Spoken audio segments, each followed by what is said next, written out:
Oh my gosh. Oh, that was a bad one. I blocked that out of my memory. Thanks, sweetheart.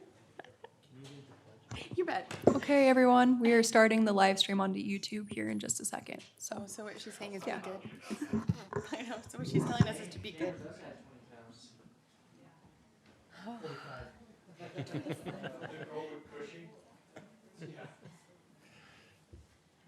And I will. I'm just gonna get up and go at 7:30 if we're not then. Sorry. I'm so sorry. But I can't get ahead of my job, so. I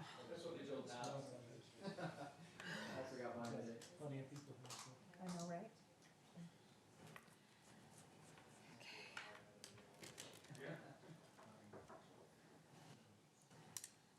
Did that guy that drove out ever come back or anything? Was Daniel's wife bringing his shirt? No, because he was in a car and he drove out and he held a cardboard sign in his window as he drove away and honked. I don't know. I can only read I think the top word said fake, but I couldn't because I was walking in, so I don't know. And I was on the phone, so I'm like, I can't help you. Yeah.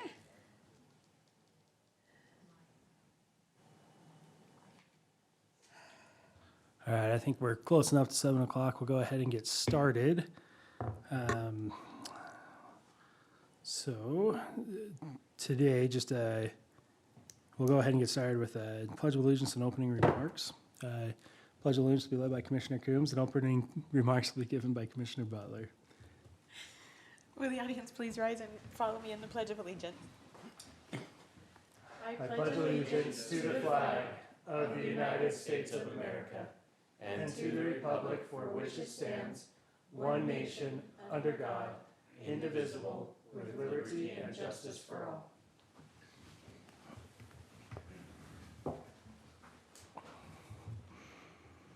Our Father in heaven, we thank you for the opportunity that we have to live in this country. We are grateful for the blessing of freedom. We are grateful for the opportunity to be here. We ask thee for thy guidance to be with us so we can go through these matters in a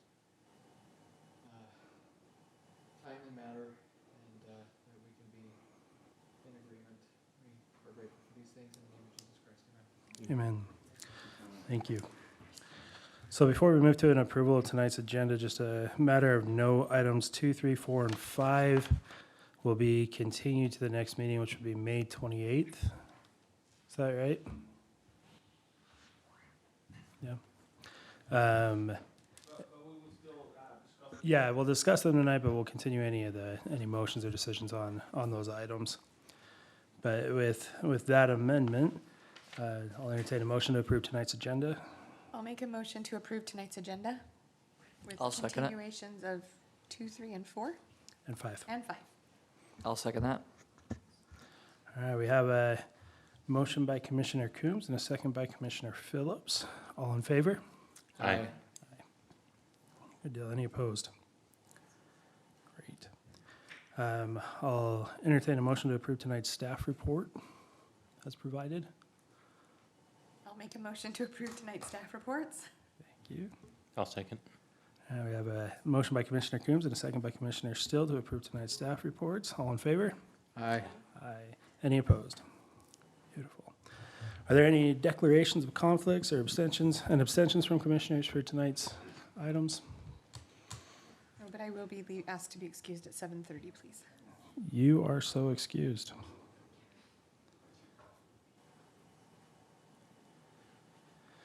And well, with that, we'll go ahead and we'll move on to item number 1, which is a public hearing for a text amendment to section 10-14-24-3D, the Grove Interchange Subdistrict, permitted uses. It is a request of Daniel Thomas to amend that city code section and expanding the permitted uses in order to include use number 5194, retail trade of tobacco and tobacco products within the interchange subdistrict of the Grove Zone. And Daniel, are you presenting that one to us tonight? Perfect. Thanks.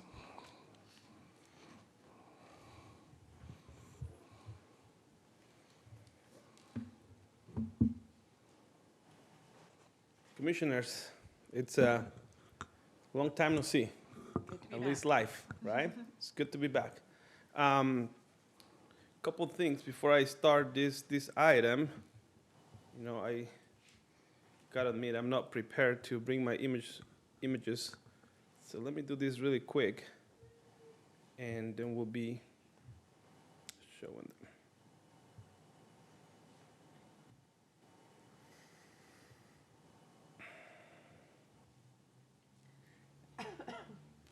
There we go, 8973.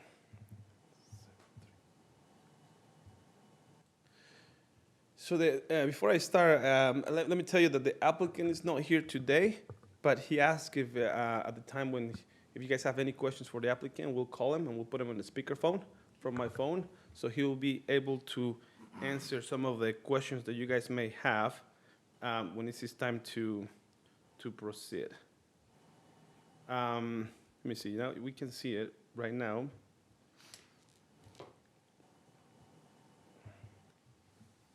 Perfect. So right here. All right. So Chair, Commissioners, like I said, it's a pleasure to be here facing you guys again. And today's item, or item number 1, is a code amendment. And what the applicant is proposing is the addition of use 5194, retail trade of tobacco and tobacco products as a permitted use within the interchange subdistrict of the Grove Zone. Let me start, but first I always like to get geographically positioned or located of the area that we're talking about. That, gentlemen and ladies and gentlemen, it's a zoning map of the Grove area. Okay, the Grove area is a zone, but then we have three subdistricts. Every subdistrict has its own characteristics. We have mixed housing.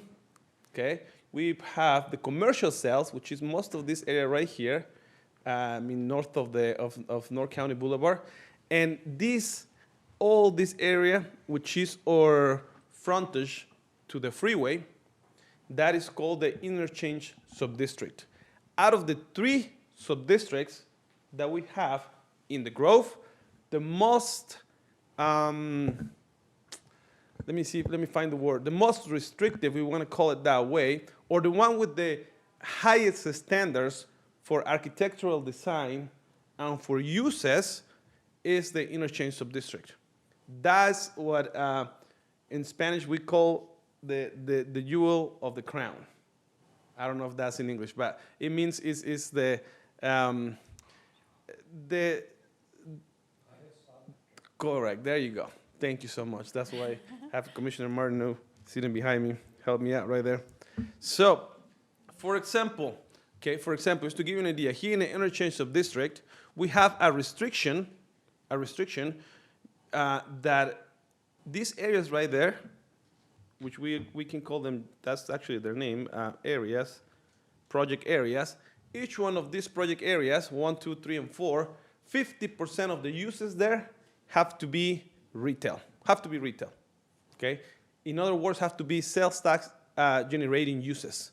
So if someone, for example, someone is developing this area, which by the way, right now is being developed, number 2, someone just couldn't come and say, hey, I'm gonna do offices all the way, banks all the way. It couldn't. We were that restrictive that we say no, at least 50% of the land in that area, needed to be used or dedicated for sales tax generating uses. Okay, so in order for that, then we provided a list of uses, retail uses, that the applicant could pick from there. Alrighty. Now, a very important thing to mention is that because we were restrictive in that, we had even some uses that we thought that were not meant to be for that area. To give you an idea, and I've seen many codes in my life, city codes, and few of them have a list of uses that we are not allowing. Usually you have the permitted uses, the conditional uses, and that's it. But our code has uses that are strictly prohibited in the zone. We have, for example, heavy industrial uses, residential uses are not allowed, sexually oriented business, outdoor storage. Actually, we have had recently a proposal of code amendments to include those. And because of that, we have reviewed them and say, we don't believe, we didn't think at that time that it was an appropriate use for the zone. Car wash, not associated with gas stations, also, they're not allowed in that area. Or, yeah. So that's interesting. I've got many phone calls from people who would like to do a car wash in the corner of North County Boulevard and Pleasant Grove Boulevard. And the answer is the same. The answer is, right now it's a prohibited use. It's not even not listed, it's a prohibited use, and you gotta do a code amendment in order to be included. So,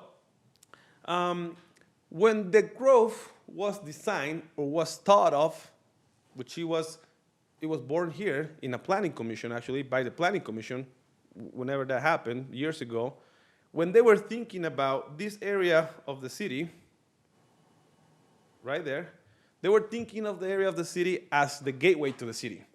And the planning commission and the city council at the time, they wanted to give it a signature,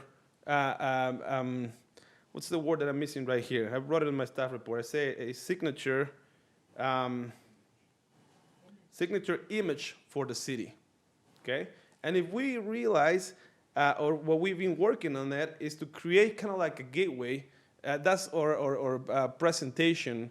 I mean, we only have 1 mile of frontage on the freeway, and we wanted to create something different, something that it was different than most of the cities along I-15. In reality, if we think about it, if we come all the way from Provo along the Wasatch Front, most of the cities, including Lyndon and American Fork, along the freeway is where they have located their manufacturing zones. That's what they are. But Pleasant Grove chose differently, and we decided not to put our manufacturing zone around along the freeway, but push it up a little bit in this area right here. All right? So to that extent, we went to create that signature image. And then we decide what uses were allowed, what uses were not allowed. Around that point, around that time, it was decided that the sales or retail of tobacco products was not a desired use or an appropriate use for the zone. Now, I don't want to think about or talk about a stigma of a use. That's not the case. It wasn't just a use that we thought that it would be convenient right there. It's not that we are completely eliminating the use and say, well, you know what, we do not want any tobacco sales in the city, because we do have zones where that is allowed. Like I mentioned, our manufacturing zone along here 700 allows for that type of use. It's a permitted use in the zone, okay? Or we also have some similar businesses in some commercial zones along State Street. And we thought that it was a good area or a good location for tobacco specialty retail businesses. Now, when I talk about tobacco specialty retail business, what am I saying? Because we can have different retail stores anywhere in the city that only a part of their sales is tobacco. And we have some restrictions, and I wrote those in the staff report. And let me go to page number, in the staff report, I think it's page number 3. Okay, so for example, if you have a retail business, any retail business, and you limit the sale of tobacco products by 35%, then it's incidental to it.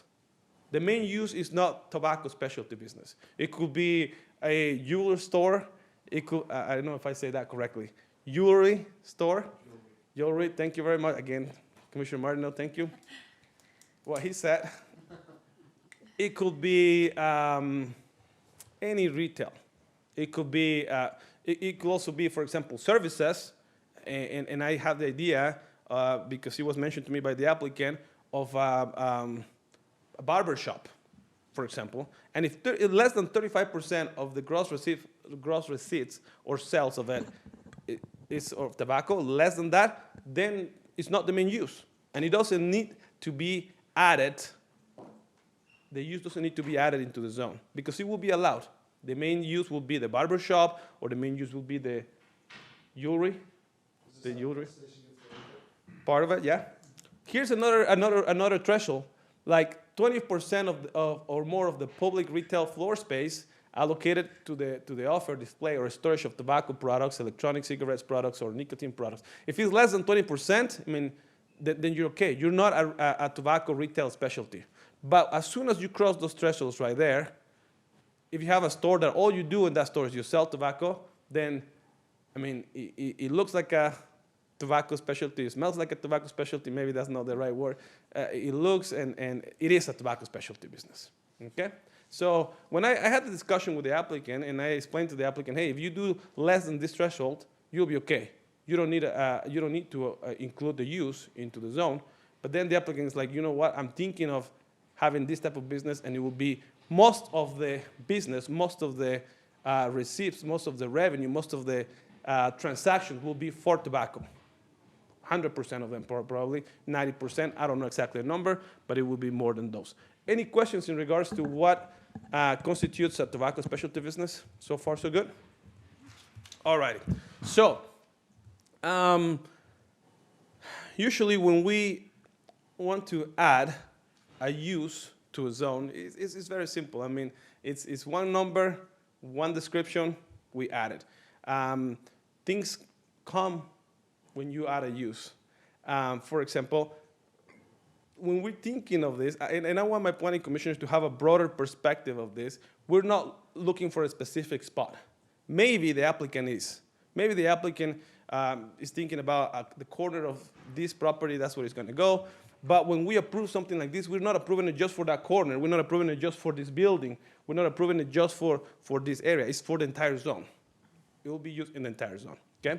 So let me go back to the purpose of the zone again. And it was to create an attractive gateway from I-15 and a unique signature image for the city.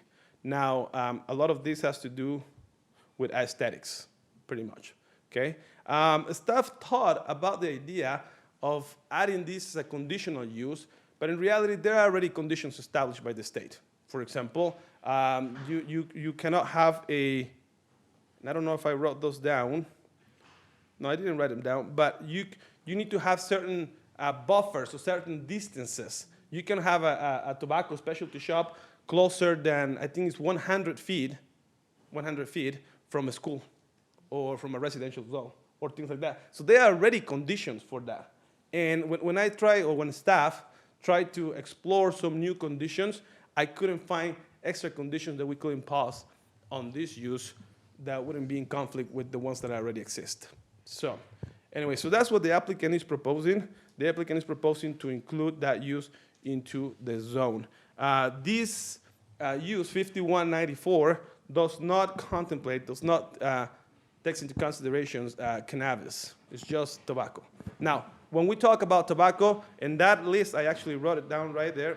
What does that include? Well, includes cigars, cigarettes, chewing tobacco products, any substitute. So that includes also and the name escaped out of my head, vape products, okay? Includes vape products, metal, wood, and then the paraphernalia as well. And the paraphernalia I'm referring to carburation tubes and devices. A lot of those I'm not very familiar with those. Like, I wish I knew what a chilium was, or a bong. Well, I know what a bong is, but anyway. Chamber pipes, carburetor pipes. So it encompasses everything that has to do with the tobacco. Okay, paraphernalia, different uses, and again, it does include vaping, okay, or vape juice, or that is considered a tobacco product. All right. There is a new law that will start in July 2020. Actually, yes, but it doesn't have to do much with the definitions of tobacco products, but it has to do with the age of the people who can go into a tobacco place. But it has to do more with those type of penalties and those type of situations. So it wouldn't affect this that much. However, staff is working closely with the health department right now to make sure that we can be clear and enforce those new regulations as soon as they come up in July 2020. Okay? Again, the request seems simple. It's just the inclusion or to include use 5194. That's how the list may look. So again, that's an area where we allow residential hotels, a lot of retail, professional services, schools, banks, many retail possibilities, and that's the use that would like to be added by the applicant into the zone. Okay? It's a policy decision, but we are supposed to discuss it, think about it, talk about it, and forward a recommendation to the city council. That's what I have, Chair. And commissioners, if you have any questions, I'll be glad to answer.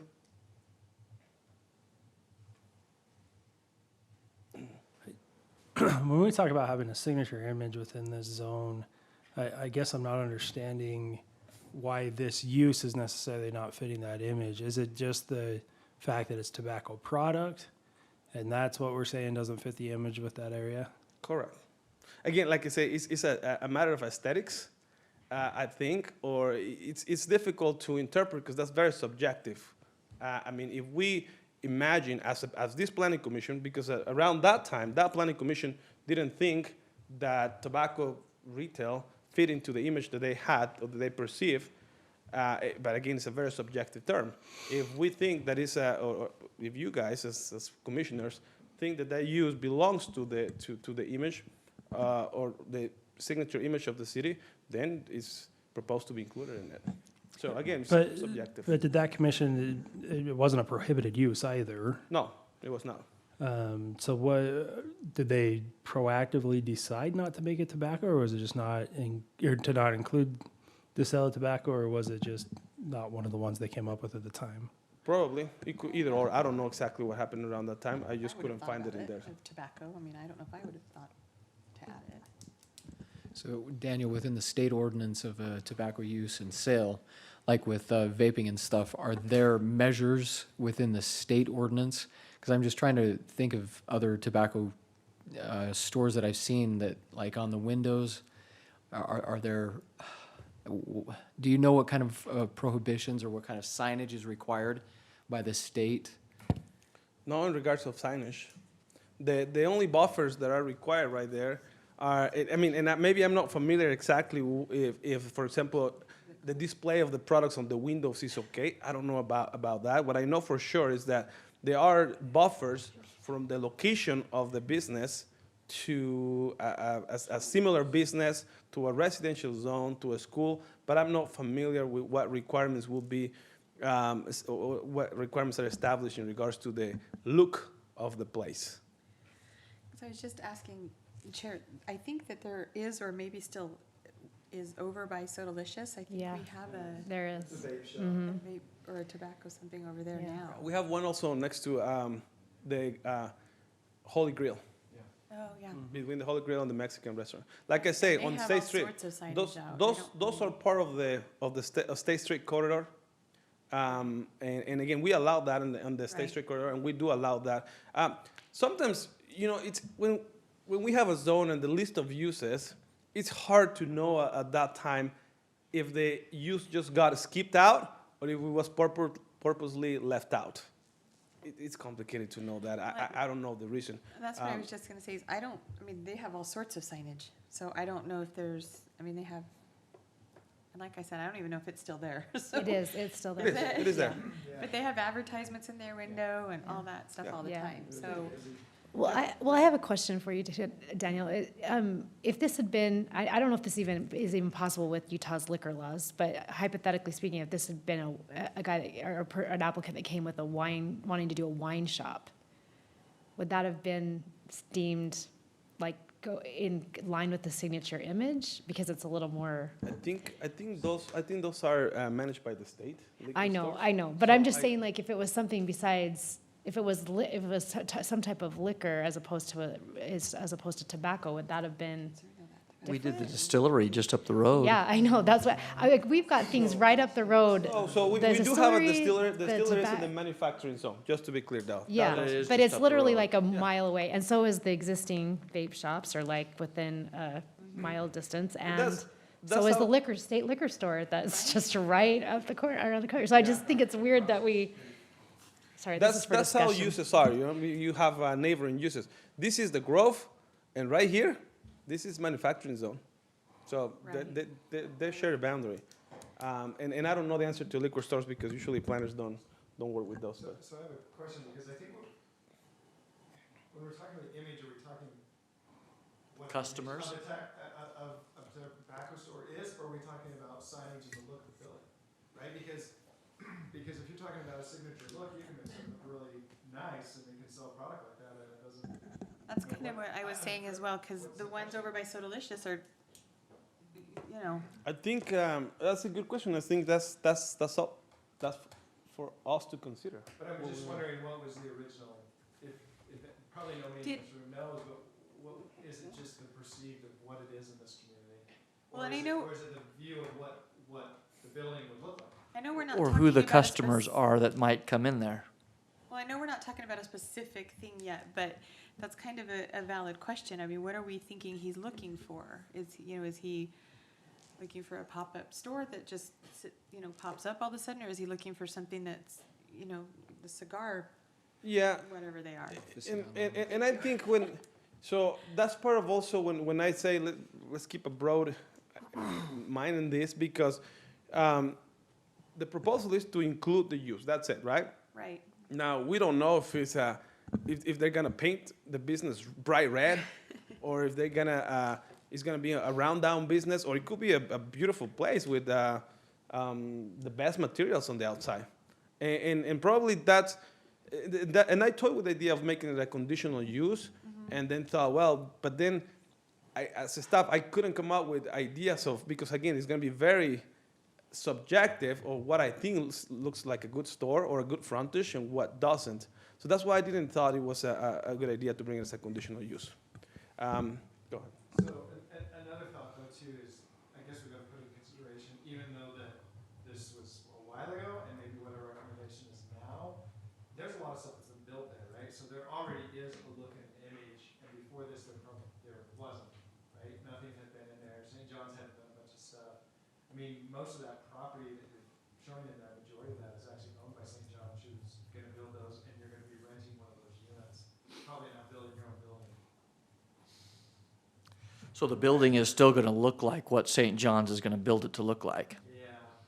Yeah. Yeah, I think if we're talking about the crown jewel from a image, I think we're talking about the building, the structural architecture, look, cleanliness, So that entrance is already done. and that can be any type of business in there.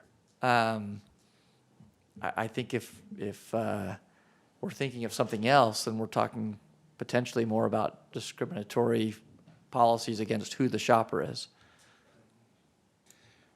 And I don't know if we can go all the way into discriminatory ways, but for example, again, it's very subjective, because there are many uses that we think that belong to a certain zone but don't belong to another one, and it doesn't have to be discriminatory in nature, right? It's just usually we group similar type of businesses or similar type of groups of retail businesses together, and that's why we have different zones. But again, it's up for discussion, it's up for us, and yeah, 100%, staff 100% agrees that's a very subjective term of what we think is the image. well, and I mean, I could be wrong, but the way I understand that signature image coming into play and everything else around here is, this is one of our last areas within the city to be able to grab sales tax revenue. And so we're trying to attract business and businesses that generate sales tax revenue, which, I mean, this would. I mean, there's no doubt about that. And it'd Is the be liquor store our number one sales tax generator outside of car dealerships. outside of car dealerships? Maybe with coronavirus it is. I mean, My concern is I think it's such a broad, I mean, retail trade of tobacco and tobacco products is a very broad subject, I think. And maybe I'm misunderstanding what we're shooting for, but I just want it to be something that we can have be the crown jewel and make sure that we are, 100% good with what we recommend. Just, Well, yeah, It can't be more than 35% of what you're selling. yeah. just remember that the applicant, he's watching us online actually, and he's happy to jump in to answer any questions you guys have. I can put him on the speakerphone, call him on the speakerphone, and if you guys want to go there. I mean, right now we're in the ask questions to the staff, but I think the next step is ask the applicant, and he's, just to let you know, Chair, he's ready. Does anybody have any questions they want to put to Daniel? If he has other stores, if he has other products, what's his intent? The thing is, though, is it Right. can't be based off this guy, because what Yeah. we're doing is we're changing it. He could balance, It somebody else covers could the come. entire, Yeah. like Daniel was saying earlier, it covers an entire area, so. So while he may put in the best cigar club in Utah, I mean, the neighbor could put in whatever they want. And Well- I get that we're going for a signature image, but retail in general is broad. I mean, if a Hot Topic Right. wanted to move Oh, into one of those definitely. spots, is that a different clientele than what we're thinking about here? We just, Well, I mean, vendors could drop in. Yeah. right, yeah, well, and they generate sales tax. I mean, so is there enough of a demand? Because there's the two shops already here in Pleasant Grove, a third, fourth, fifth, however many. Is there a I don't demand? think that matters. So, yeah, that's not a demand. That's a thought that came to my mind. And the other thought is like, we could go, in my mind, I'm thinking like, let's say a really nice hotel in their lobby. They have within the lobby, there is a store that is a, cigar store that's really nice. That's one end. And then you have the other end. And Right. we're dealing with the full spectrum, and we can't control that, can we? The one comment now, Bobby Joe, we're sharing our mic, COVID mic. Sanitizer brought down? Wow, you talked in it first. Now you made me lose my thought. Oh, I mean, the reality is why you would want that location. I mean, if you step back for the location, because he could go in further, it's the I-15 access, Yeah. right? It's so that you can pick up a greater customer base and easier for your customers to get in and out. That's really, Well, it is a good location. it is a good really location, is, yeah. so- The price per square foot as a result is gonna be a whole lot higher, so he's gonna have to build a nicer place to Sure. make that match. Well, my concern is that I think maybe the best way if we wanted to allow this is to make it a conditional use so that you would have some control over what it looks like and how it feels. And I don't know if we want to go there or allow it at all, but I do have some concern about whether this comes across as arbitrary, because given that we do have a liquor store like just down the road and then we have another vape shop literally within a mile. Like, is it just arbitrary based on obviously a very well geographically drawn line, and if so, why is it that way? And I guess I just want to make sure that we are making a decision that doesn't look like we're just picking and choosing what things we do and do not want, based on good reasoning, not just arbitrary reasoning. And so I don't know. I just don't know that we've spelled out exactly why this doesn't fit into the signature image if we were to allow. If we were to make certain conditions, put certain conditions on it that would help it fit into that, that area. So I don't know. I think we'd have to go into what the actual use is and how that use detracts from the signature image, rather than just the look of the building. Well, the other thought that I had going along with that, Bobby Joe, is if you have that retail, what retail shops are going to be right next to it? Yeah. Is it going to drive away business, or is it going to bring in different similar businesses? And do we want that? I don't know. Daniel, really quick, is it just in the interchange sub-district? The proposal, it is, just for interchange of district. And uses, Commissioner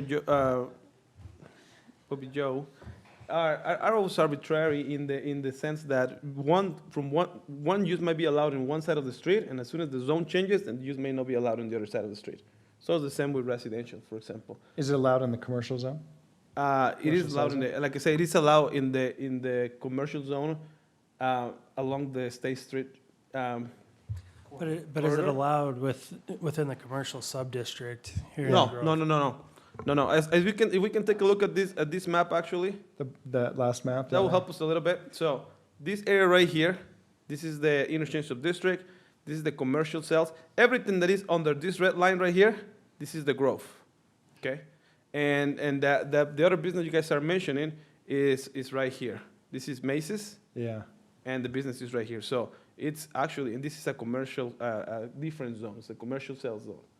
So this goes all the way, because it's cut off, this goes all the way out to State Street. Yes, yeah. This right here, what you guys can see right here, is State Street, a little bit of State Street. Yeah. So like I said, that uses permitted right here, and it's also permitted in this blue zone right here, or close by, because that's where Holy Grail is kind of like around. But this like, area. it's not next to like the Walmart and the Iceberg. No. Well, then that's getting away from your signature look. That's a big zone.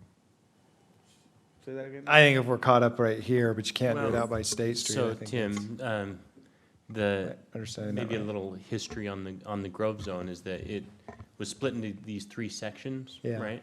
And so we've got the interchange sub-district, the commercial sales, and then there was a different one that I don't remember, but mixed housing. And they each had different looks originally. That was set out in the code. The interchange, I think, was supposed to be modern and, glass and steel kind of thing. And then the commercial sales was like rock and timber, kind of rustic looking. So they meant to have this, and they called them different things. There was like a mountain zone and a forest zone, and I don't remember what they were. We changed that quite a while ago. But so there was, even though it's a very large area, there were divisions within it that were meant to look different. Was the original conception. And then when it came down to it and developers coming to work with the city, that just wasn't practical to be that strict about the appearance. But that's why you have this zone that stretches all the way from the freeway to State Street, because there was a difference originally between those. Yeah, one of them was the State Street design standards, which Oh, was, there you go. yeah, I know, it's just. which is so where weird. That's what I'm Walmart saying. is. Yes. So Peter, you might remember this, but so do you think something like this would have been, there would have been more of a concern because of the way it looked or because of the actual use? I'm guessing here because this was set up before my time. So it's probably been 10 years or more, 15, since they set up the Grove Zone. I would guess it was because of the use, same as sexually oriented businesses, that it was, and if they even considered tobacco-related businesses at the time. But just, it's an activity that some people find objectionable. Yeah. And so that would have, I would guess, would have been a consideration and might still be a consideration for the city council. When they look And at that was this. before the liquor store, I don't know. the state liquor store ended up in the, I don't know that for, because that's where I have a hard time. Like, if we're saying that, then that's Yeah. great, but if you got to stick to that. And then when you have the state liquor store right there, and then other, I realize the existing vape shop is just outside, but it seems like it could be it's construed as a kind of little on the bit same arbitrary. corridor, right? Yeah, so I don't know. And I don't know if this is, I don't want to speak out of order, Chair, but I think that the liquor stores are completely and 100% managed by the state. And it's same as the schools, right? I mean, someone brings a plan for a school, we don't even review it. We don't even see it. Building, planning and zoning, we're never gonna see you guys a public school. But I was reading that the state code actually gave those rights for the jurisdictions to handle the tobacco uses, the same as the sexually oriented type of business. That was a regulation that was given to the jurisdictions to do it, and it's very clear in the code that the way that jurisdictions do it is by land use powers, like putting it wherever the cities want them to have them. And that's exactly how the zoning works, how the Euclidean zone works. There's certain uses that you find them desirable in one area and uses that you don't find desirable in one area. Now, again, it's a subjective term. It's a subjective term, and that's why it's here for consideration.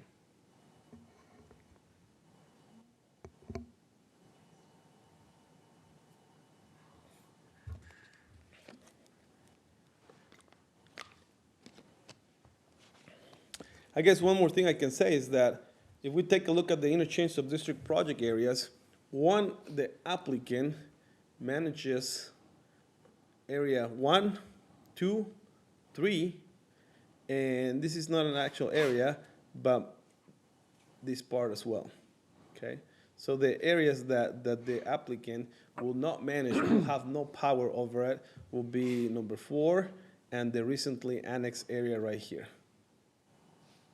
Okay, but at least this big portion of the land, it's the applicant will have a big influence on who or what type of business he would like to bring into his property, I guess.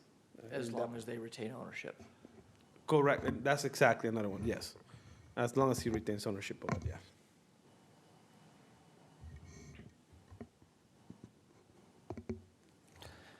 And again, the applicant is there, if you guys have any questions for him too.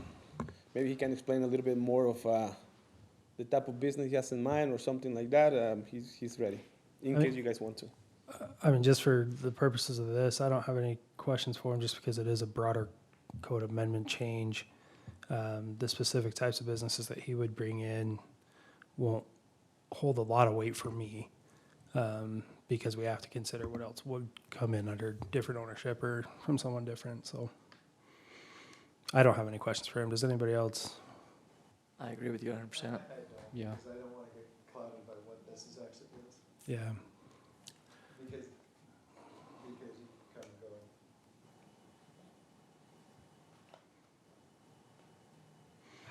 go. I will say that to continue the discussion amongst the commissioners, I have a hard time turning down sales tax revenue based on the idea that maybe their clientele will push away other business.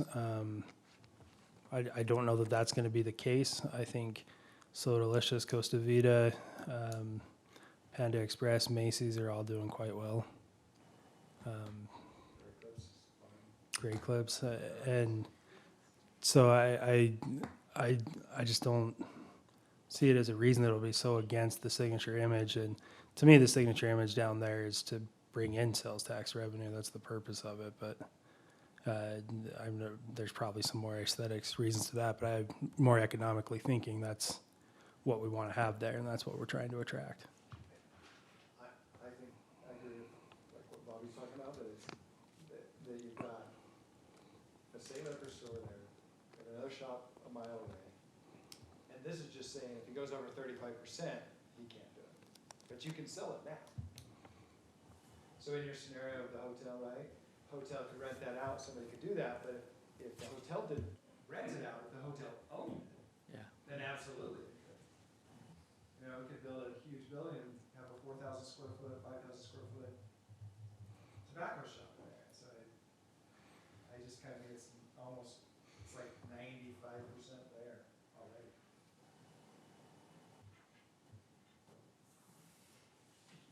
You guys can't give us. I feel like maybe that's why I feel like maybe the best thing here is to if we are going to allow it, to do so under conditional use. So that there could be some more control over And what conditions would you put on it? just maybe the imaging that's used or the signage or the way Types that, of products. yeah. Well, I don't even know if that, th- but that's a lighting that's a perhaps, problem like- because we already have a sign ordinance. It cannot be contrary to the sign ordinance of what we have. We have to amend the sign ordinance of what we have. So maybe colors, architectural, Yeah. that's okay, but signage is a different. but that would be a thing, architectural design that it fits with the other surrounding businesses. I don't know if But that's we- a concern, We already then have those requirements for the zone. Yeah. they already have to for that, yeah. Yeah. Yeah. It was, Just takes with the space of the St. John's property that's already existing. it was just too vague for staff, for us to, again, it's gonna be very subjective, because what I find that is appropriate is, so I couldn't come up with, I couldn't nail down specific conditions to this type of use. That was the reason why I didn't come up with propose it as a conditional use. But if we can find someone, that's an idea on the table. Are there hours of operation restrictions in the zone currently, or That's a good point, that's a good question. you get a 24/7 smoke shop and, I don't know. I mean, but the gas station right next door goes 24/7 and sells the same stuff. I'm not sure that would be detrimental, right? Yeah. Like, there's no one in the zone overnight anyway, so if they were open, then so what? So yeah, that's a word for type of conditions that we can do, and words are skipping out of my head, but it's you can only put conditions that are, I can search on the code and I'll come back with it. Health, safety, and welfare. Yes, but there's Reasonable. reasonable. Have to be reasonable conditions. Right, and correct me if I'm wrong, but the code for that district already has restrictions on building type. We have our sign ordinance. I mean, I just don't know what other kind of conditions we would want to put on that. I mean, because it's going to look like the rest of it there, just because it's in that zone, those are already there. It's not as if they're going to go out there and put up a bright pink building with a 30-foot neon sign. I mean, that's not. I struggle with all of that because, like, next to me in my building, I had a salon or a spa, and she put on the building a lady getting a massage, and she had the hot stones down the back, and on State Street. And once a week, she get a phone call about having pornography on the wall. Right now, that's subjective, but also, why would this be able to be there? You know, even when you're talking hours, you can go to the Holiday and go buy it. Did you restrict their hours? I hate when we start to like overreach into certain areas there. In an essence, this is my opinion. Like, either we allow it, you know, or we recommend it, or we don't. But when we start getting into the inner workings of that business, like what color their sign can be, I mean, you guys, that's not our business, right? At the end of the day, it's going to be a marketing for them that they want to do. If you're in St. John's, I promise you, they're going to want a look and everything like that. If you're bringing a business in, you're not going to want to look like a pimple there. But you can't stop the car dealer from going out and wearing a crazy jacket and sitting on the corner. Yeah, I mean, to an extent, you're right. We do have sign ordinances, and we have some things to make sure that it's not completely out there. And there are image considerations and aesthetics, but I can't think of any conditions right now that would be worth making this a conditional use versus a permitted use. I don't know if anybody else can. That aren't already That in aren't the code. already Yeah, addressed. That's exactly right. Then I get that. Does it make sense to pass it back to staff and let them stew and ponder, or do we want to make a motion? I have a motion if I mean, anybody's done. my feeling is to just pass it. I mean, Go along with what staff recommends, or well, not? staff recommends a denial, I think. Exactly. Is Yeah. But there? I would recommend an approval, but. Before we make a motion, do we have anyone aside from the applicant Does he on the wanna live comment? stream Yeah. that might want to comment? That's or- fair. This is a public Oh, yeah, we hearing. never open it for public, right? Yeah, we'll go ahead and That's we'll right. open an official public hearing. If there is anybody watching the meeting that would like to comment and ask any questions, please do so, and staff will let us know as those comments come in. If you're watching on YouTube, I think you just can make a comment on the stream, and they'll be able to see those. Let me, I can look in, Riley, and figure out if there's some, oh, wait. Actually, you can do it. There's no comments so far? Maybe we want to allow for maybe a couple minutes? Give Yeah. like 3 minutes or something? We'll go until 7:50. So we're lagging? Yeah, Why does staff I think that's recommend sufficient. it be denied? Do you want to speak that in there? I've got a question. Why does the staff recommend for the denial? Staff didn't consider that's a use appropriate for that zone. Staff thinks that the use should not be completely denial from the city, but we have specific zones where it's already allowed. It's the same as any other use that is not all uses are like in a blanket for the entire city. We usually decide what areas we think is best for it, and we thought that the areas where it already exists is good enough. So why do you think that use shouldn't be allowed in this area? So when I think of that, and again, it's a subjective term, but when the staff thinks of that, I think of our office building. Even, for example, the idea of having fast food restaurants wasn't, we have to amend the code later on to allow for fast food restaurants. I think that, in my opinion, at the time, there was a different idea of how they want this area, and they didn't want it to look like any other entrance to the freeway that you have your classic, and I don't want to say brand names, but fast food restaurants and that type of things, and you have the cigar shops, and you have those type of uses. I think they deviated from that. Again, even the fact that fast food restaurants have to be added later on tells me kind of like where I thought that they want to deviate or go forward to, and the staff didn't consider that was a use that will be there. You think they were concerned about like the Draper exit? It's like fast food, fast food, fast food, and then they ended up getting to retail as the demand came? I don't know. I don't know. I just think now though, that it's changed so much, like it's so, what St. John's has put in there has made it so established. Anyway. Well, and I also think that it was a nice vision, right? It would have been nice if we'd had people come in 15 years ago and build in the styles, and you could have had really nice areas, and that just never happened. It just wasn't practical, and so the vision for that area has changed. We've loosened a lot in terms of the architectural styles and the allowing fast food restaurants and all that. So in some ways it has become more like getting off the freeway in Orem, right? It some areas, but it works for us, and it's something that someone was actually willing to build, where it stayed empty for quite a long time. What do you think about it, Peter? Daniel Thomas has a comment. Whenever you guys are ready to hear public comment. Go ahead. Or comment I- on I- the You want to applicant. finish your thought, or? No, I guess my thought is just, I don't feel like it matters that much. It's, this area, if I were a very wealthy developer, or didn't care about my money, then I might not build strip malls like this, but I'm not, and someone else owns the land, and so I think that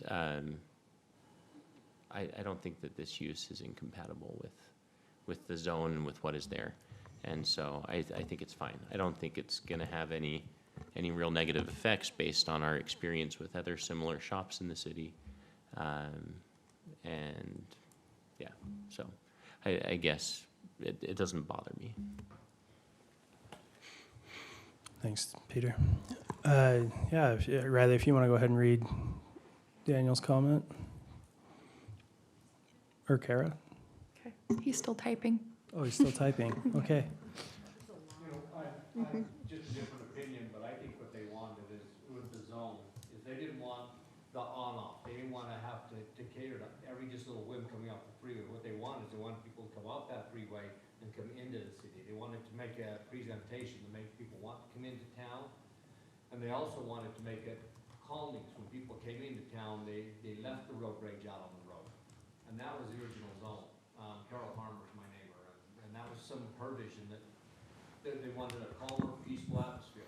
We just don't want to be known as a freeway exit, which a lot of them are. She wants to be known as a district or an area that promoted family, that promoted community, that promoted those types of things, and not just an off-ramp. A lot of cities, that's what it is. It's an on and off ramp. You get off, you get your service, you get back on. It has nothing to do with the rest of the community.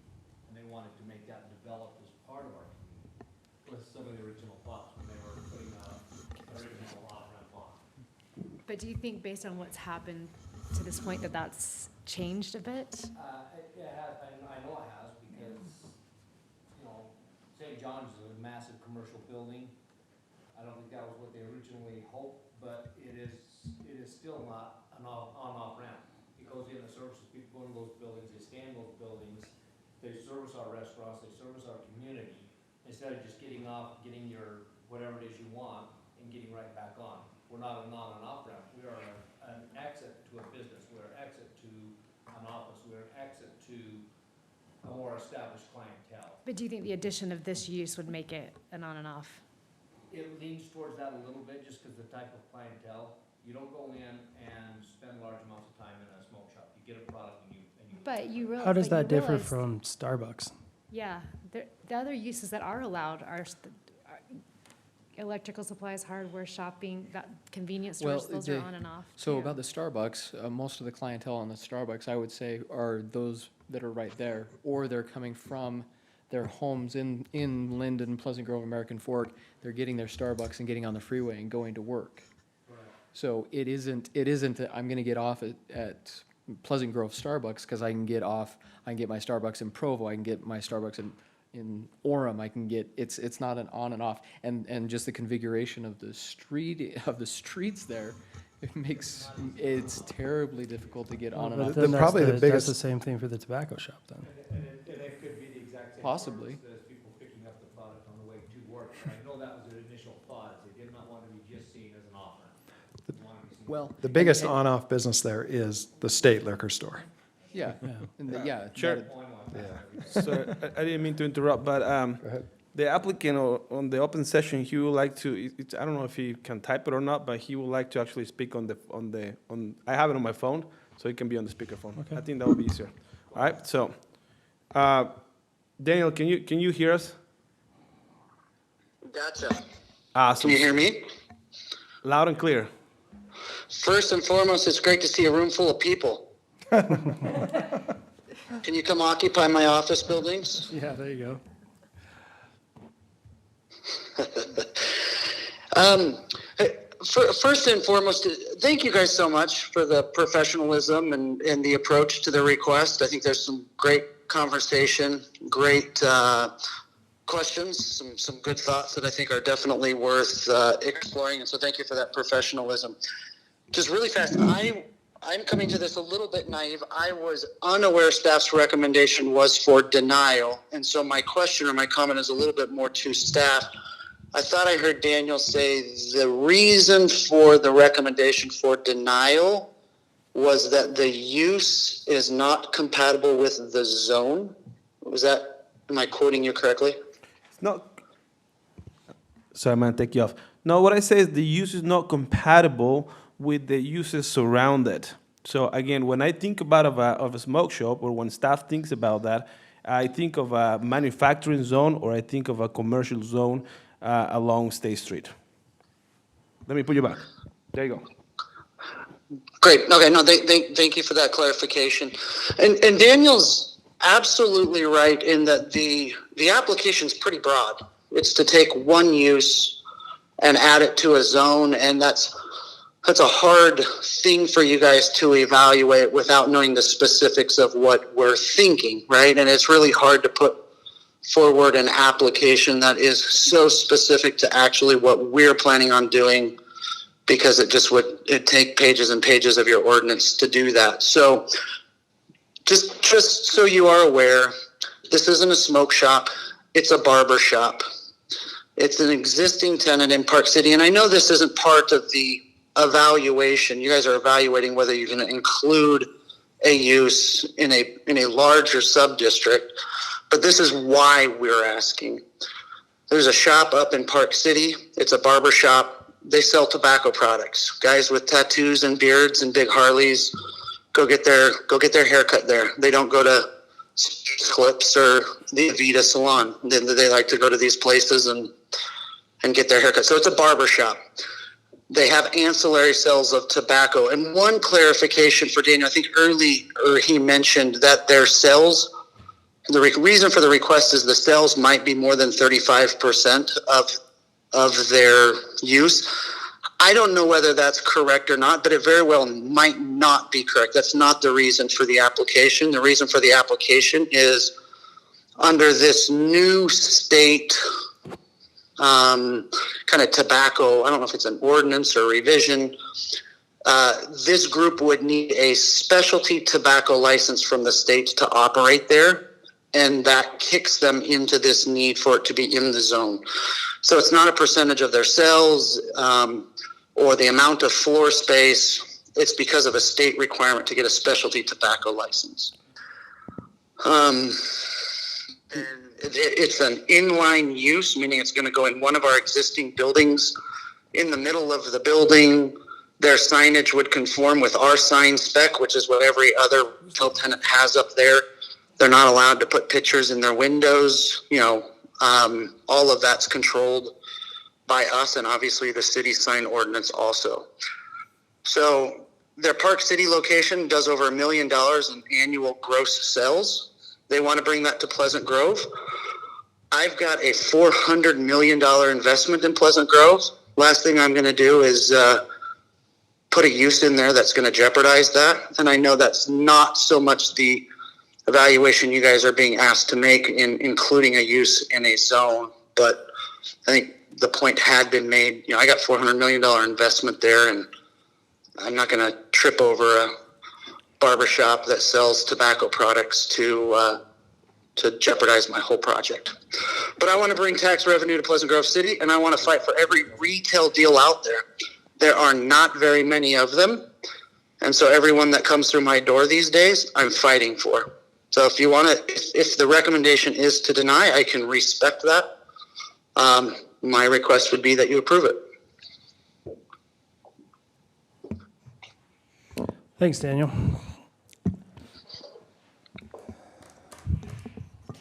That completely changes my thought process because I feel like why do we want to enlarge this or include this larger use if we're really it's just so they can get the specialty permit?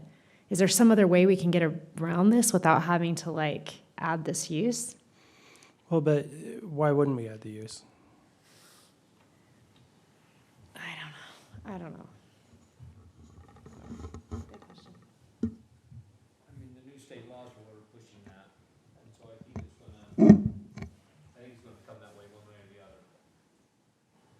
Anybody that's gonna sell anything as an accelerator is gonna end up being part of that if they do anything with vape, because the vape products had such a bad publicity. The state laws that are changing so much, anybody's gonna sell any kind of vape products is gonna be associated and fall into that category, and it's gonna have to happen.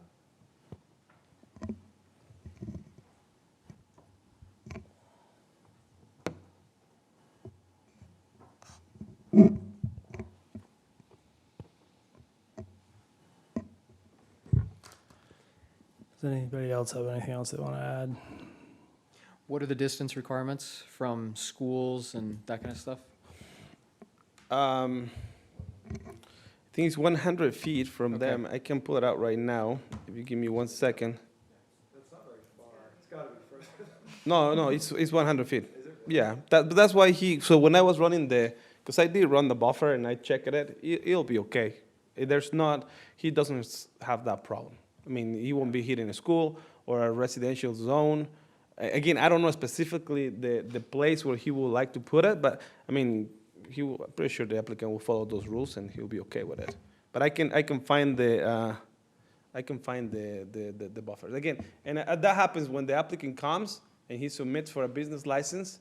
If he meets them, he meets them. If he doesn't, we won't give him the business license. So he'll make sure he meets the distance requirements. Well, like you said at the very beginning, if we're considering this one right here, it's the decision is different than if we're taking the long view, in my mind.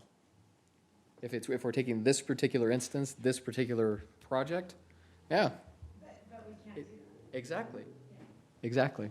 That's why I'm torn. I'm gonna go Are crazy. there any other public comments? Okay, I'm going to go ahead and close the public hearing. Bring it back up to the commission for And I'll make a motion. discussion or, or I'll entertain a motion. I'll move the planning commission forward a recommendation of approval to the city council for the proposed amendments to city code section 10-14-24-3D. The Grove Interchange Subdistrict permitted uses by adding use 5194 retail trade of tobacco and tobacco products as a permitted use and adopting the exhibits, conditions, and findings of the staff report and with no real modifications below, simply acknowledging the same conditions of the subdistrict that already exist. I'll second it. Great. We have a motion by Commissioner Phillips to recommend approval and a second by Commissioner Clyde. All in favor? Aye. Aye. Aye. Any opposed? Appears to be unanimous. We'll go ahead and forward a recommendation of approval to City Council. I almost opposed just to see if we've ever had in the history where somebody or motioned and then opposed it, so. Oppose their own motion? Yeah, right. Yeah. I think that's illegal. Just for clarification, it's 1,000, sorry, it's not 100, it's 1,000. I was getting confused with that. 100 is That very means you close. could be like next door. Yeah, I'm always thinking, the problem is that every time we think distances, I think meters, right? And you guys think feet, and that's hard for me. But that's why I went, and I'm like, yeah, something's got to be wrong. So yeah, it's 1,000 feet from community locations. So you're accurate if it's kilofeet. Yeah. It's like, There you go. what's a community location? A Yeah. church, a public library, a public playground. But again, that's 1,000 from there. 600 from other retail tobacco specialties. 600 feet from other use or zone for like residential agricultural zones. But again, when he applies, the applicant, he will make sure he meets those requirements. All good. Well, Daniel wants to say thank you very much for your time and your very thoughtful comments. oh, thanks, Daniel. Daniel, seeing as how we've continued 2, 3, 4, and 5, do you want to provide a brief update on what's happened with those? We'll continue the majority of the discussion to the next meeting. Okay, I can use 5 minutes if I can go through all of them in 5 minutes, if it's okay. I think that would be great. That'll be great, let's do it. Then let me just do this and I'll go there. I'll be there.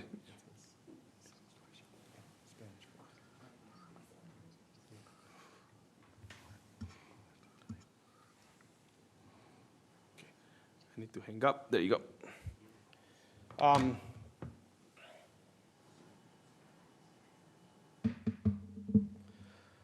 All right, let me bring back my screen.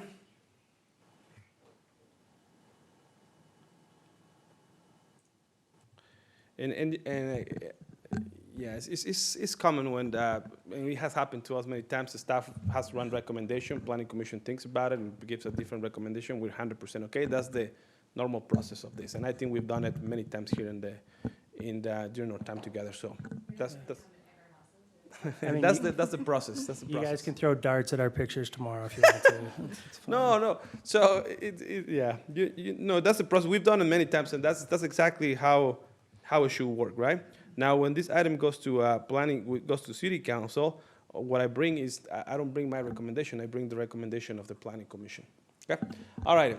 Actually, when I write my staff report for city council, this part right here that it says staff recommendation actually says report of action from planning commission. So let's talk about this, and I have 5 minutes, Chair, and I want to go back to this. This is very important. This is what we've been working on, Ed. I have you guys' comments, what I got email.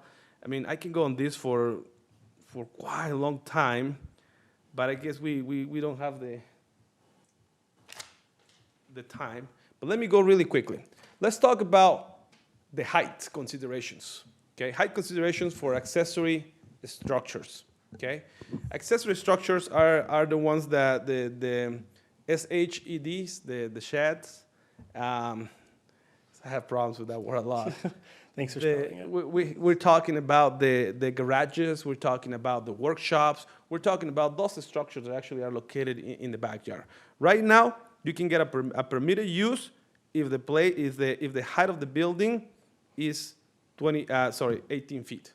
Now, between 18 and 25, you need a conditional use permit.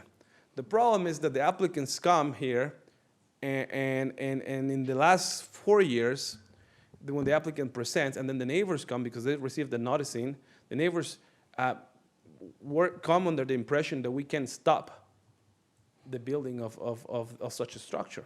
And what we can do is impose reasonable conditions, which we don't specifically have any conditions. And maybe in a couple times we have said, hey, the material is not, it cannot be just metal or something like that. But that we already have those conditions, not for the height of the building, but for the size of the building. Okay. So in regards to the height of accessory structures, I got some comments. Like I say, I work on this. I received comments from Peter, from Commissioner Steele. The lack of respect, sorry, Commissioner Steele. I got comments from Commissioner Blake. Notice I didn't call her Bobby Joe this time, Commissioner Blake. And those comments were great. However, after I reviewed this, and I went through your emails back and forth because you guys messaged back and forth, I thought that that the best way to approach this is not just completely removing them, but staff has two proposals.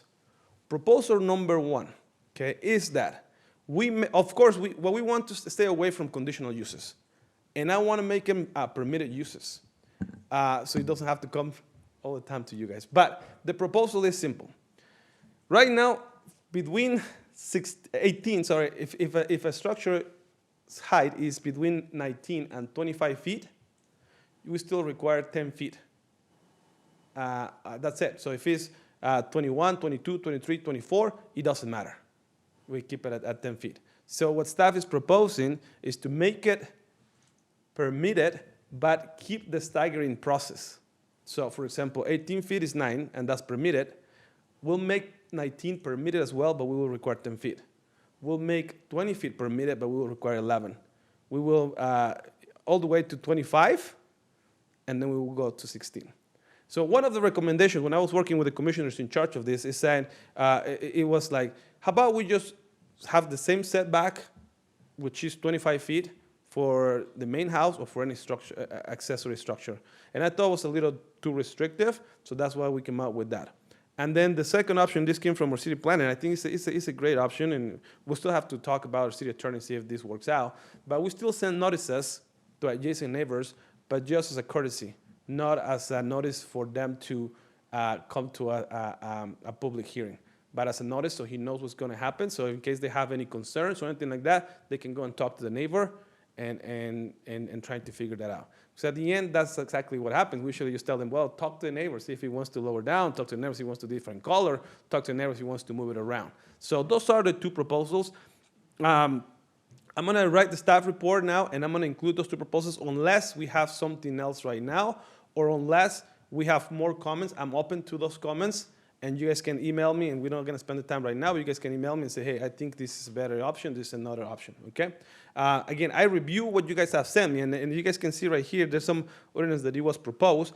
I just don't think it applies to the height of the building. For example, the addition of the accessory structure square footage to that of existing structures will not exceed the maximum lot coverage allowed. Well, because there's another portion of the code that already tackles that problem, or the distance between the accessory structure and the primary dwelling meets the requirement for the zone in which it will be built. Well, it has to meet it or we won't allow it anyway. So I'll write the staff report for this. These are, right now, this is where staff is leaning toward, but I'm 100% open to suggestions. So feel free to email me, feel free to contact me, and let me know if you guys have a different option for them, okay? Can I just a clarification on that? Is that a back setback or a side setback, or No, both? that's back. Okay. Back and, yes, back, because you cannot, it will be, the setback on side is 10. no matter I what. just wanted Yeah, to clarify. it's back. Okay. Because these are for structures on the backyard. Well, it's from any property line, right? Like, Sure. So if you have a big lot and you have it closest to your side property line, then it would be set back that far from the side property line. Well, hold on, because a house can be closer than that. So that's why I wanted to clarify whether this is a side property line or a A setback. house cannot be closer than that. It depends on the zone, which zone you're in. No. Maybe 8 to 10 feet, The, 20. oh, you mean for the side? Yeah. He said all property signs, so this is just a back lot, not a This is for the side. back. This is for properties on the backyard. Right. Not on the side yard. We'll do, usually people, What a normal setback is for the building yeah, envelope. usually people don't put those on the side yard. They will respect the 10 feet and, or they attach it to the house. How does it affect on a corner lot?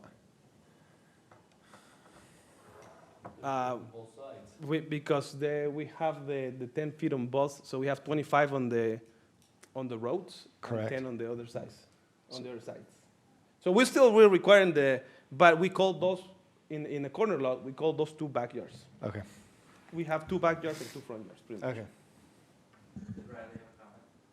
So for a corner lot, you can go within 10 feet of the street side line as long as or street side setback, as long as it doesn't obstruct clear vision.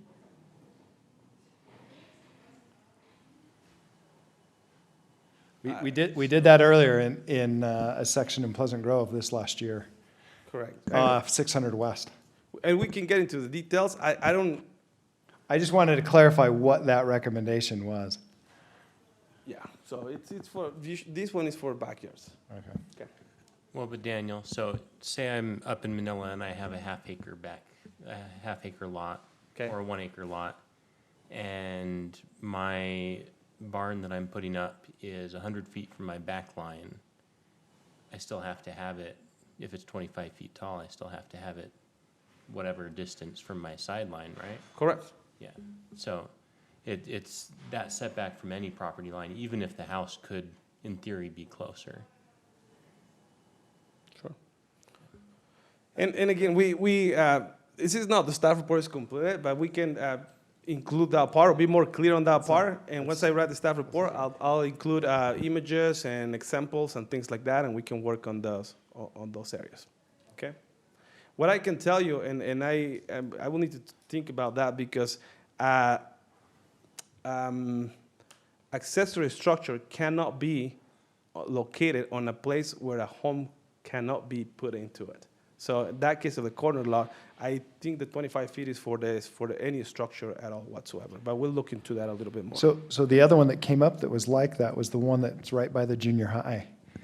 That you enter the junior high on the east side, because he's, and I don't know if that's considered, because that's not a road, that's probably the junior high's property, but he's on that side. Let's do this. Let's do this, Okay. because we don't want to waste the time right now on that area, because we don't have the examples, we don't have the ideas, we don't even have a staff report. But I'll make sure I include those type of ideas when I write the staff report for it. Okay? Great. Daniel, can I ask one question though before you move on? So 2 and 3 we don't need, you're saying, because they're already covered in the code? Mhm. But whenever we've done one of these in our meetings, we've pretty much systematically included those 4 requirements. So why have we done that in the past? If I don't think we have.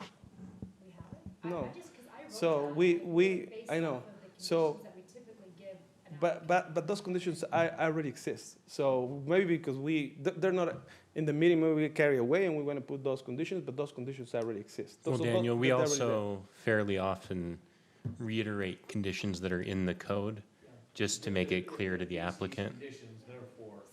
So they are already in the code. Actually, just 2 sentences lower, it says that area right They're there. not gonna get the permit if they don't have that. And then why do we need to send notice?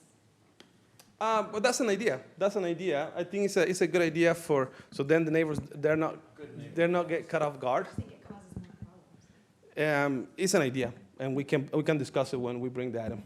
It's an idea.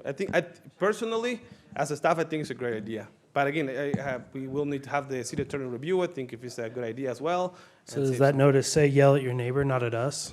Seriously, Is they're that- gonna be yeah. calling you, they get the notice from you. That usually, with property lines, when someone calls me to discuss a property line, say it's a civil matter, discuss it between neighbors. So, anyway, that's a situation with the height. Again, I'm open. This is the time now. I think we need to get this one done as soon as possible, and definitely needs to come to the next planning commission. So I'll be receiving comments next week maximum, and then I need to have the staff report ready, so for review. Okay, so maybe we have 3 to 4 days for me to receive comments. If I don't receive comments, it's hard for me to include those after it, but I will get the staff reports ready. Okay. Second item, second important thing that we were working is now on the square footage. Not the height of the building, but on the square footage of the building, okay? So on the square footages, I don't even know if that's a word, square footages, but on the on areas, okay, it says that right now it's permitted to go up to 10% of the, of what the zone minimum acreage requires. So if it's an R18, then you're supposed to go maximum of 800. But then we go to a conditional use permit of 15, okay? Now, when we do that, we usually, again, we only impose the conditions that already exist in our code. Those conditions are these ones right here. We say, hey, now the construction, if you're building it out of metal, vinyl, or other similar durable materials, then they should include a wainscot, siding, or similar architectural feature covering a minimum of 30% of the building sides, except door areas made of similar materials or masonry used on the primary dwelling. So that's the only, in 4 years, that's the only condition that we have imposed to something that is bigger than that. So the proposal in that one was to eliminate just the conditional use requirement to go from 10 to 15 and just allow up to 15%.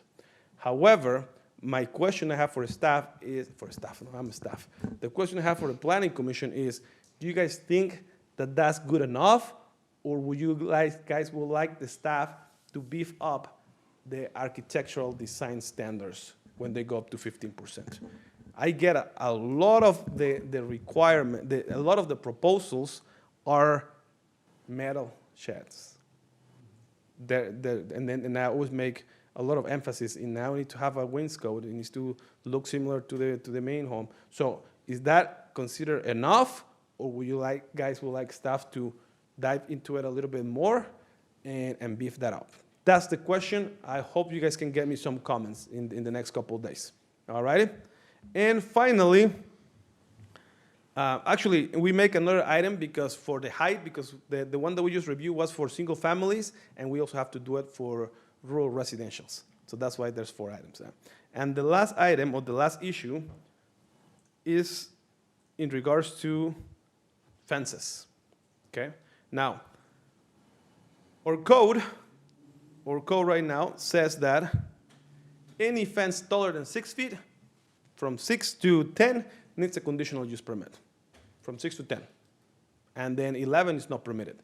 The only comment that I got from the Planning Commission in regards to this was to bump up the limit and make it from 0 to, well, 0 no, but for 1 to 8, a permitted use, and keep the conditional element from 8 to 10. That's what the comment is an idea, it's right there. I'm working with that idea because that's the only one I have. I agree with it. And if there's any more comments, please let me know in the next couple days so I can get the staff report ready and bring it to you guys in the next planning commission. But so far, that's the only comment that I've got. I think it's a good one, and that's what I have. My question is, I would like from the planning commission, and it has to do more than with the height of the fence, about this element right here. We do not allow chain links in the front yard. Now, when we think about a home, and I need to make sure that, and I think one time long ago I made a drawing that I even sent to other jurisdictions for people to understand what a front yard is, the definition of a front yard. Sorry, I know we want to go. Just 2 minutes and I'll be done. No, you're fine.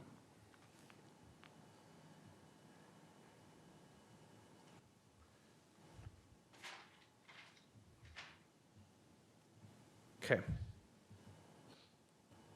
I'm going to pick just look into this one. Okay.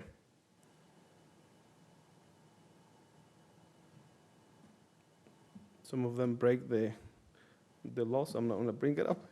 But let's see. This one right there, for example. Let's focus on this dwelling. I don't know who all lives in there. It's just for kicks and giggles, so we understand this. Okay? When we talk about definitions, and when we say that we do not allow chain link on the front yard, it doesn't mean just on the front line. Front setback, or the front yard, encompasses also this side right here and this side right here. In other words, go from property line, measure 25 feet inside, cut it right there, and all this is the front yard. Okay? We do not allow chain link in that area. If you ask me why, I don't know. I think it has to do also a lot to do with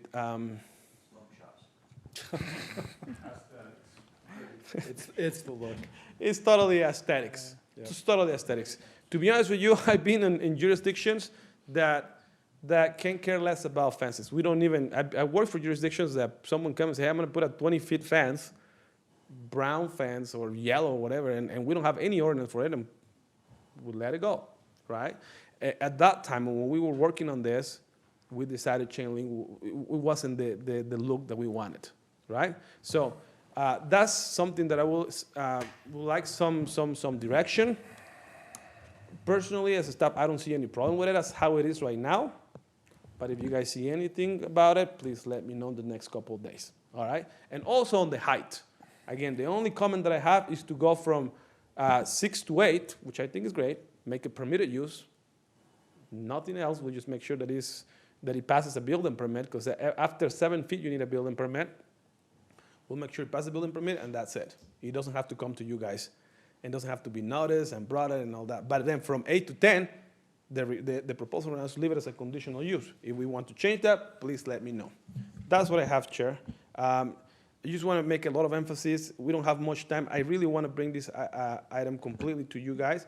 Again, staff can take my best shot, but I want to make sure you guys give me some input on this one. We're working really good together on this one, so I expect some comments, and staff reports will be ready and brought to you the next planning commission. That's what I have, Chair. And actually, I want to talk about this during a working session, but since we didn't post a working session, that's what I have. Okay? And I don't know if it would be helpful, Daniel, to send out in individual emails the updated amendments as you have them now to prompt comments from us. That would be helpful. Okay. I'll send them tomorrow morning. Is that okay? Sounds good. Okay. Very good. The next item on the agenda is to review and approve the minutes from the April 9th, 2020 Planning Commission meeting. I'll entertain a motion to approve those. If anybody has any comments, we can do those too. I move to approve the meetings from the April 9th Planning Commission meeting. Second. That was the longest second ever for minutes, but okay. We have a motion from Commissioner Butler and a second from Commissioner Still to approve the minutes. All in favor? Aye. Aye. Any opposed? Beautiful. And I believe that's it. I'll consider them, or entertain a motion to adjourn. I will give you a motion to adjourn. Thank you. So moved. Do we have a second? Thank you. We have a motion, a clear second, and everybody voted in favor, so. All right.